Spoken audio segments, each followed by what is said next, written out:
ઓમ નમઃ શિવાય વિદ્યાર્થી મિત્રો, આપણે સૃષ્ટિ મોનેરા, પ્રોટિસ્ટા અને ફૂગ સૃષ્ટિ વિશે સમજી ગયા. ફૂગ સૃષ્ટિનું આર્થિક મહત્વ અને ફૂગને કેમ પ્રોટિસ્ટાથી અલગ સૃષ્ટિમાં મૂકવામાં આવી તેના વિશેનો અભ્યાસ પણ આપણે કર્યો. હવે વાત કરીએ વનસ્પતિ સૃષ્ટિ.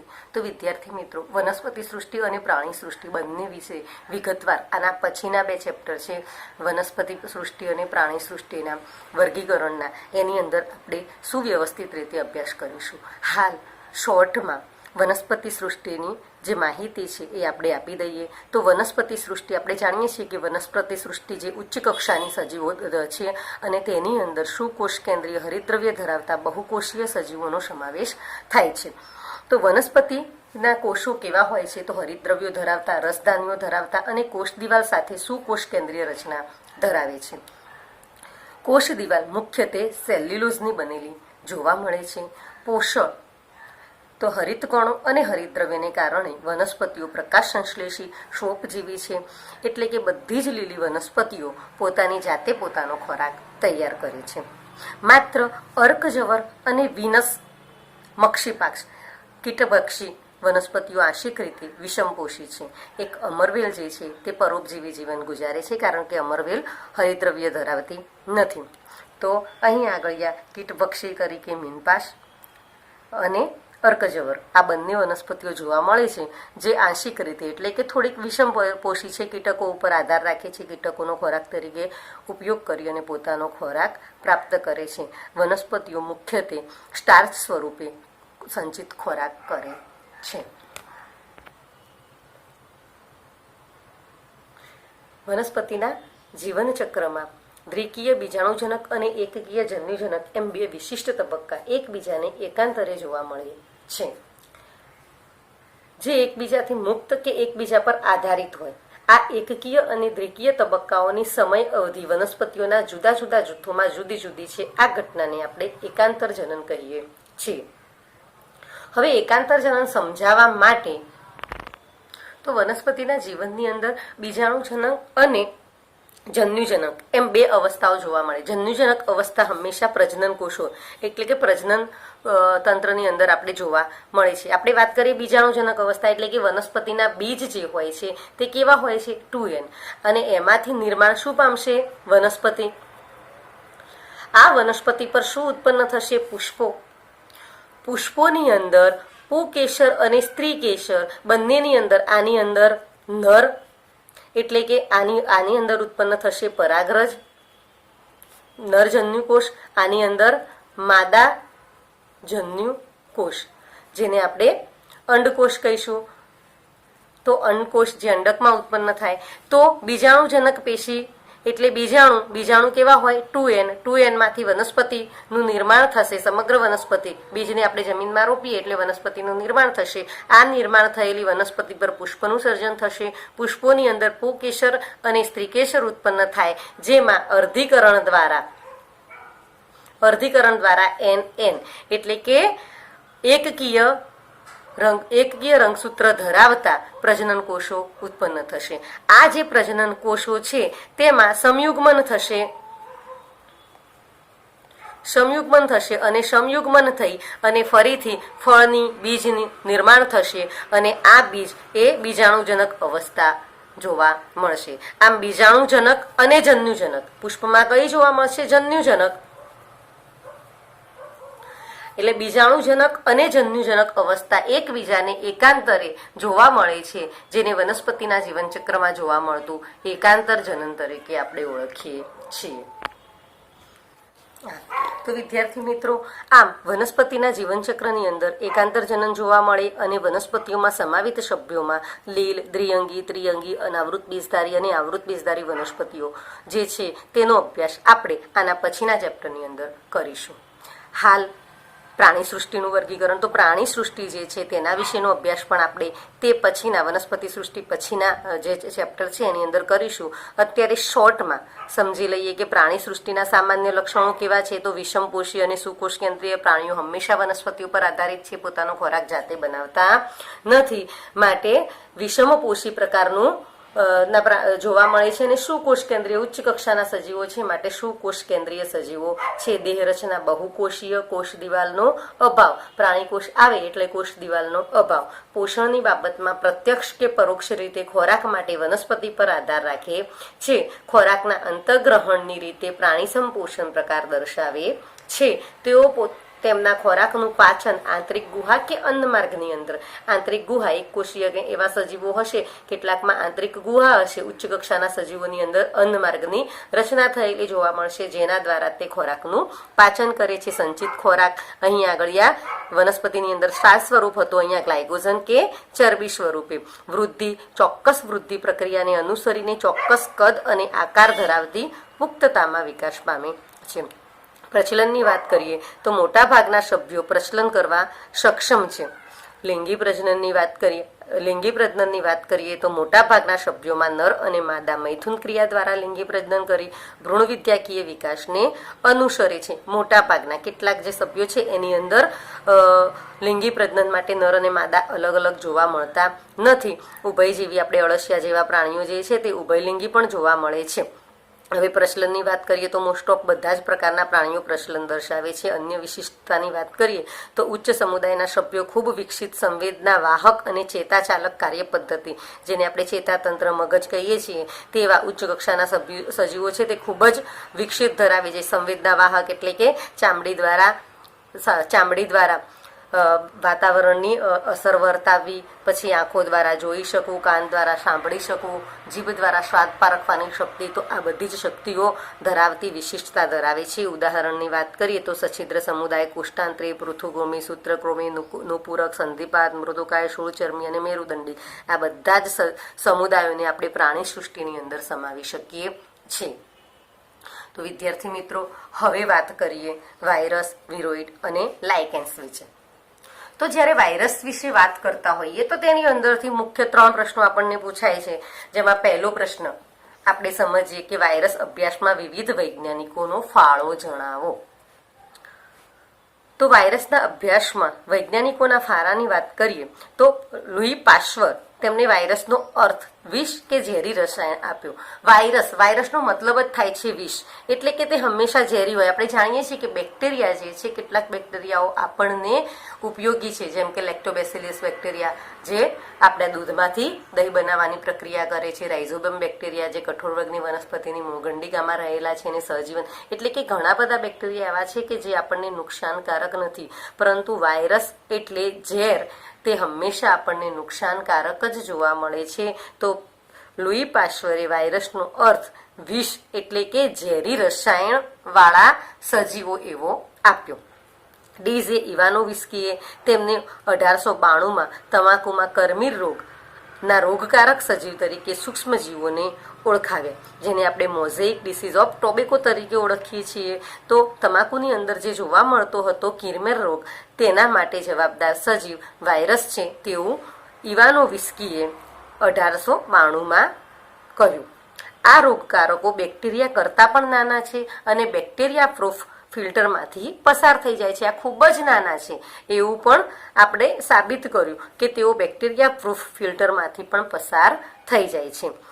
MW બેઇઝેનરીકે તેમણે 1898માં તમાકુના રોગગ્રસ્ત છોડના નિષ્કર્ષણ તંદુરસ્ત છોડને ચેપ લગાડે છે તેવું નિર્દેશ કર્યું.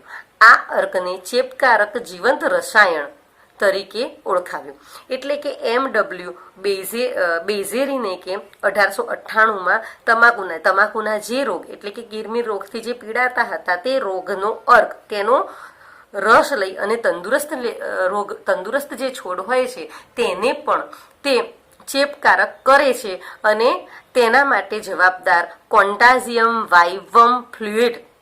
તો આ જે જીવંત રસાયણ છે, જે એટલે કે આ અર્કની અંદર જે રસાયણ છે, જીવંત રસાયણ છે, તેનું નામ આપ્યું કોન્ટાઝિયમ વાઇવમ ફ્લુઇડ, કે જે સ્પષ્ટ એટલે કે તંદુરસ્ત છોડ છે તેને પણ રોગકારક કરે છે. આવું MW બેઇઝેરીને કે જણાવ્યું. WM સ્ટેનલીએ 1935માં દર્શાવ્યું કે વાયરસ સ્ફટિકમય હોઈ શકે છે અને તે સ્ફટિક મુખ્યત્વે પ્રોટીનના બનેલા છે. ટ્વાન અને ડી હેરલે બેક્ટેરિયોફેજની શોધ કરી. એટલે બેક્ટેરિયોફેજ એટલે બેક્ટેરિયા ઉપર જીવંત જે આપણે જીવિત રહેતા વાયરસ, જેને આપણે બેક્ટેરિયોફેજ, બેક્ટેરિયાની ઉપર રહેતા વાયરસને આપણે બેક્ટેરિયોફેજ તરીકે ઓળખીએ છીએ, જેની શોધ ડી હેરલે અને ટ્વાર્ટે કરી. હવે આપણે ફરીથી એકવાર રિપીટ કરી લઈએ કે વાયરસ એટલે ઝેર. તેવો શબ્દ લુઈ પાશ્ચરે આપ્યો. ડીઝે ઇવાનોવિસ્કીએ 1892માં તમાકુના કિરમિર રોગ માટે કોઈ સૂક્ષ્મજીવ છે જે આ રોગકારક દર્શાવે છે, અને તે એવા સજીવો છે જે બેક્ટેરિયા પ્રૂફ ફિલ્ટરમાંથી પસાર થઈ જાય છે તેવું કહ્યું.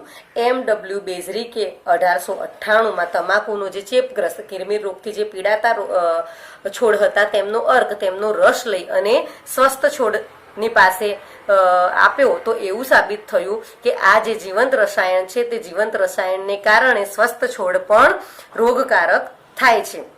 અને આ રોગકારક જે રસાયણ હતું તેનું નામ ક્વોન્ટાઝિયમ વાઇવમ ફ્લુઇડ આપ્યું. W.M. સ્ટેનલીએ 1935માં વાયરસ સ્ફટિકમય હોઈ શકે છે અને તે સ્ફટિક મુખ્યત્વે પ્રોટીનના બનેલા છે તેવું કહ્યું. હવે આપણે વાયરસ સજીવ છે કે નિર્જીવ આ મુદ્દા ઉપર ચર્ચા કરો અથવા તો કારણ આપો. વાયરસ સજીવ છે કે નિર્જીવ અથવા સજીવ અને નિર્જીવને જોડતી કડી છે, આવો જો પ્રશ્ન પૂછાય તો તેના જવાબમાં આપણે કહીશું કે વાયરસ કોષ રચના ધરાવતા નથી, તેથી અકોષીય છે. અને વાયરસ જે છે તે જીવંત કોષની બહાર નિષ્ક્રિય સ્ફટિકમય રચના ધરાવતા નિર્જીવી કણ છે. તે પર્યાવરણ સાથે દ્રવ્યોની આપલે દર્શાવતા નથી, તેમજ કોઈ ચયાપચયી ક્રિયા કરતા નથી. એટલે કે જ્યારે હવાની અંદર વાયરસ હોય ત્યારે એક આપણે હવાની અંદર તણખલું ઉડતું હોય ને, એવી જ રીતે આ વાયરસ એ સૂક્ષ્મ છે, આપણે એને જોઈ નથી શકતા, પણ એવી જ રીતે આ તેની અંદર હવાની અંદર ફરતા રહે છે, પર્યાવરણના દ્રવ્યો સાથે કોઈ જ પ્રકારની આપલે કરતા નથી અને કોઈ ચયાપચય ક્રિયા કરતા નથી. એટલે કે પર્યાવરણની અંદર તે કેવા હોય છે? નિર્જીવ. પરંતુ કોઈ જીવિત યજમાનની સંપર્કમાં આવે એટલે તરત તેને ચેપ લગાડે છે, તેમાં પ્રવેશ કરે છે, તેના કોષના વ્યવસ્થા તંત્રનો ભાગ બની આપમેળે જ સ્વયંજનિત એટલે પોતાની જાતે જ તેના જેવા નવા સજીવો ઉત્પન્ન કરે છે, નવા વાયરસ સર્જે છે અને યજમાનના કોષોને તે મારી નાખે છે. આમ વાયરસ યજમાન કોષની બહાર કેવો હોય છે? વાતાવરણની અંદર નિષ્ક્રિય, જ્યારે યજમાનમાં સંપૂર્ણ કોષાંતરીય અને પરોપજીવી હોવાથી વાયરસ સજીવ અને નિર્જીવ વચ્ચે જોડતી કડી અથવા તો મધ્યસ્થી તરીકે આપણે તેને ઓળખીએ છીએ. તો આ પ્રશ્નનો જવાબ આપણે આ રીતે આપીશું કે તે વાતાવરણની અંદર નિર્જીવ, જ્યારે યજમાન શરીરની અંદર પ્રવેશે, કોઈ જીવંત શરીરની અંદર પ્રવેશે એટલે ત્યાં ચેપ લગાડે અને પોતાની જાતે સ્વયંજનિત થઈ પોતાના જેવા નવા વાયરસ સર્જે છે અને યજમાનના કોષોને મારી નાખે છે, માટે તે સજીવ અને નિર્જીવને જોડતી કડી તરીકે ઓળખીએ છીએ. પછીનો પ્રશ્ન, રચના અને જનીનદ્રવ્યની પ્રકૃતિના સંદર્ભે વાયરસનો સંક્ષિપ્ત અહેવાલ આપો. વાયરસથી થતા 4 રોગોના નામ આપો. તો રચના અને જનીનદ્રવ્યની પ્રકૃતિને આધારે વાયરસ ન્યુક્લિયોપ્રોટીન છે. ન્યુક્લિયોપ્રોટીન ધરાવે છે એટલે કે વાયરસની રચનાના ઘટકો ન્યુક્લિક એસિડ અને પ્રોટીન જોવા મળે છે. હવે જનીનદ્રવ્ય તરીકે ડીએનએ કે આરએનએ ન્યુક્લિક એસિડ આવેલ હોય, બંનેમાંથી કોઈ એક જ જોવા મળે વાયરસની અંદર.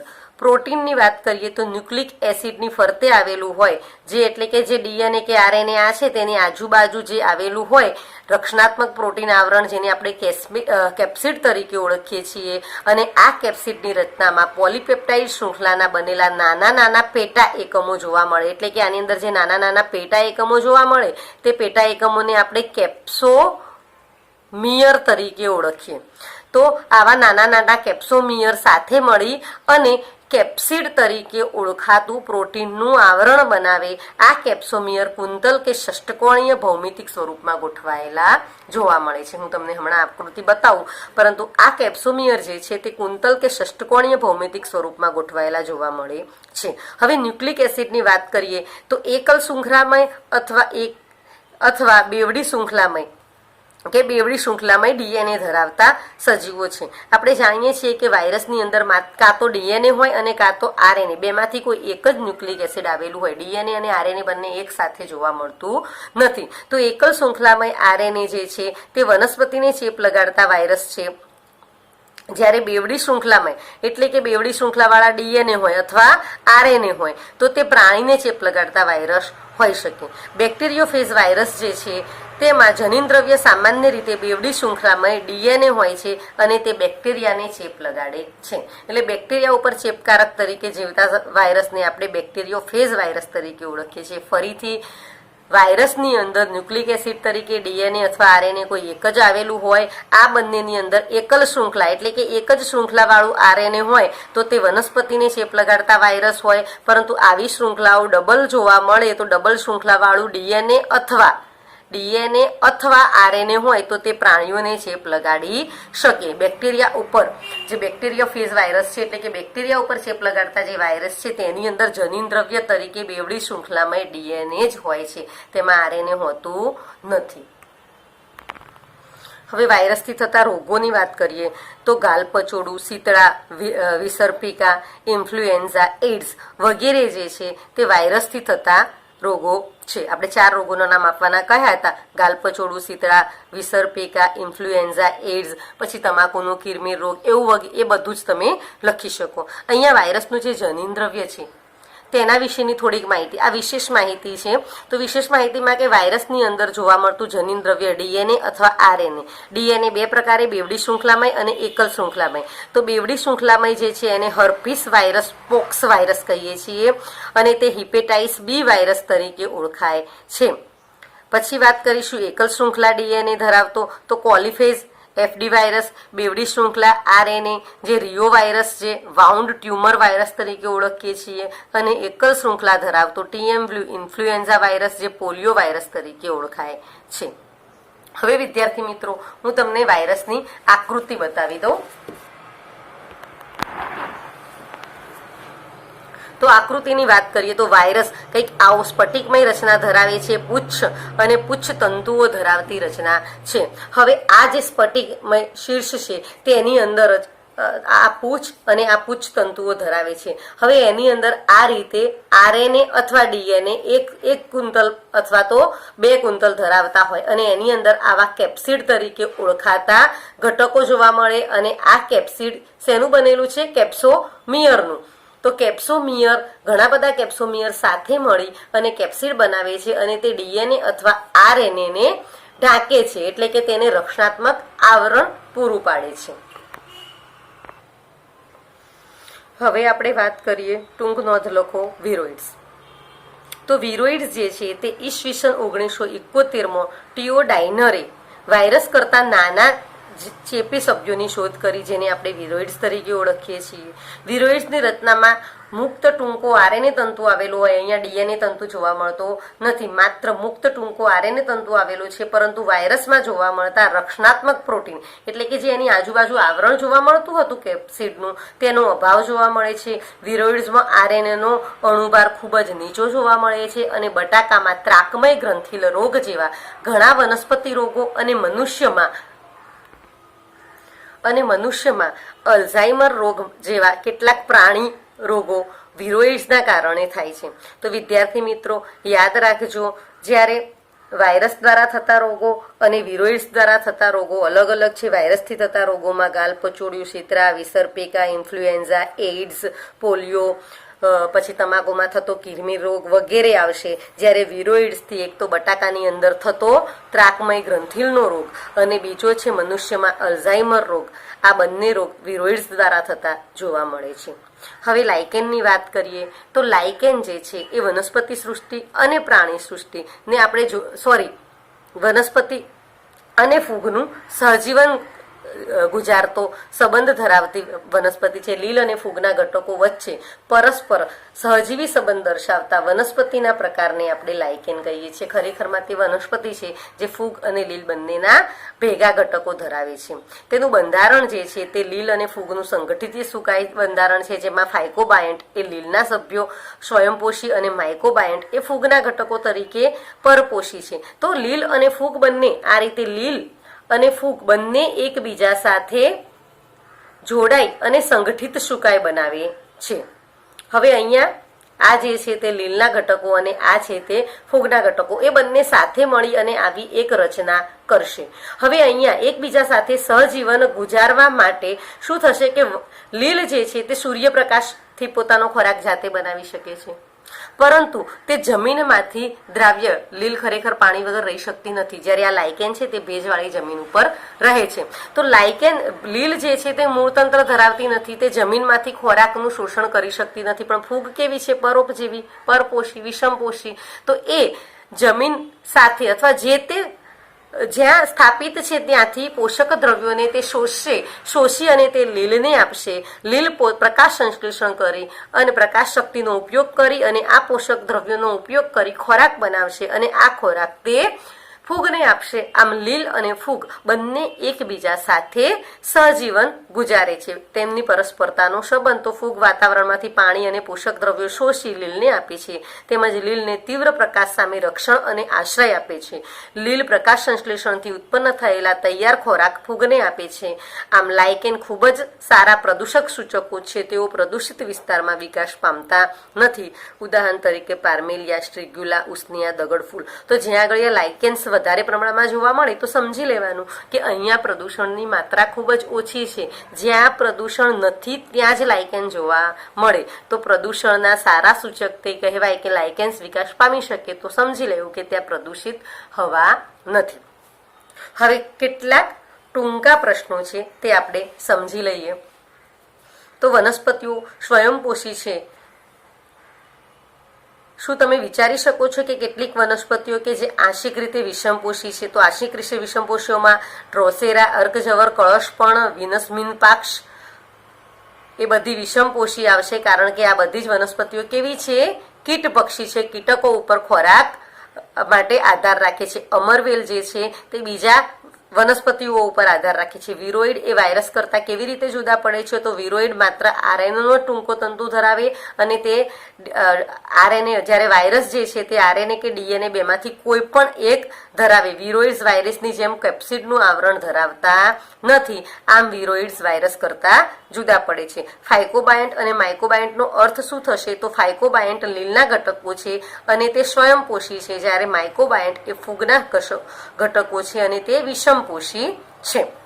તો લાઇકેનની અંદર જોવા મળતા લીલના ઘટકોને આપણે ફાઇકોબાયન્ટ કહીએ છીએ, જ્યારે ફૂગના ઘટકોને આપણે માઇકોબાયન્ટ કહીએ છીએ. વનસ્પતિઓમાં વાયરસજન્ય રોગોના ચિહ્નો જણાવો. તો વનસ્પતિઓમાં વાયરસજન્ય રોગોના ચિહ્નોમાં મોઝોઇક રચના, પર્ણવલન, પર્ણકુંચન, પાંડુવર્ણ, વામનતા, કુઠિત વૃદ્ધિ અને શિરા અસ્પષ્ટતા જોવા મળે. તો આ બધા જ લક્ષણો વનસ્પતિની અંદર વાયરસથી જો રોગ લાગ્યો હોય તો થશે. એટલે કે પર્ણવલન, પર્ણકુંચન, પર્ણ નાના બની જાય, વળી જાય, પાંડુરંગ એટલે કે પીળા પડી જાય, વામનતા, છોડ નાનો હોય, કુઠિત વૃદ્ધિ ના થઈ શકે, શિરાઓ સ્પષ્ટ ના દેખાય. આ બધા જ લક્ષણો વાયરસને કારણે જોવા મળે. વિટેકરની 5 સૃષ્ટિ વર્ગીકરણમાં કોનો ઉલ્લેખ કરવામાં આવ્યો નથી? તો વિટેકરની 5 સૃષ્ટિ વર્ગીકરણમાં વાયરસ, વિરોઇડ અને લાઇકેનનો ઉલ્લેખ કરવામાં આવ્યો નથી. શેનો? તો વાયરસ, વિરોઇડ અને લાઇકેનનો. તો શાને આધારે ફૂગ સૃષ્ટિને વિવિધ વર્ગોમાં વિભાજિત કરવામાં આવી? તો કવકજાળની બાહ્યાકાર રચના, બીજાણુ નિર્માણનો પ્રકાર અને ફળકાય નિર્માણને આધારે ફૂગ સૃષ્ટિને વિવિધ વિભાગોમાં વિભાજિત. આપણે ફૂગ સૃષ્ટિ ભણી ગયા, તેની અંદર તેની બાહ્યાકાર રચના હતી, બીજ નિર્માણનો પ્રકાર, ફળકાય નિર્માણનો પ્રકાર, તેને આધારે તેને વિભાજિત કરી. તો શા માટે આપણે ખોરાકને રેફ્રિજરેટરમાં મૂકીએ છીએ? તો ખોરાકને બેક્ટેરિયા કે ફૂગના ચેપથી બગડી જતો અટકાવવા માટે આપણે ખોરાકને રેફ્રિજરેટરમાં મૂકીએ છીએ. તો વિદ્યાર્થી મિત્રો, અહીંયા આગળ આપણે ચેપ્ટર નંબર 2 જૈવિક વર્ગીકરણ પૂરું કરીએ છીએ. તેના કેટલાક શોર્ટ ક્વેશ્ચનો મેં જ્યાં જ્યાં જરૂરિયાત થઈ ત્યાં તમને સમજાવી દીધા છે. તો શોર્ટ ક્વેશ્ચન અને થિયરિકલ તૈયારી કરી લેજો. આગામી એટલે કે જે એકમ કસોટી આવે છે તેની અંદર આપણે પહેલું, બીજું અને ત્રીજું ચેપ્ટર પૂછાવાનું છે. ત્રીજું ચેપ્ટર હવે આપણે ચલાવીશું. તો પહેલું, બીજું, પાંચમું ચેપ્ટર નહીં પૂછાય. પહેલું, બીજું અને ત્રીજું ચેપ્ટર એકમ કસોટીની અંદર પૂછાશે, માટે આપણી તૈયારી હોવી જોઈએ.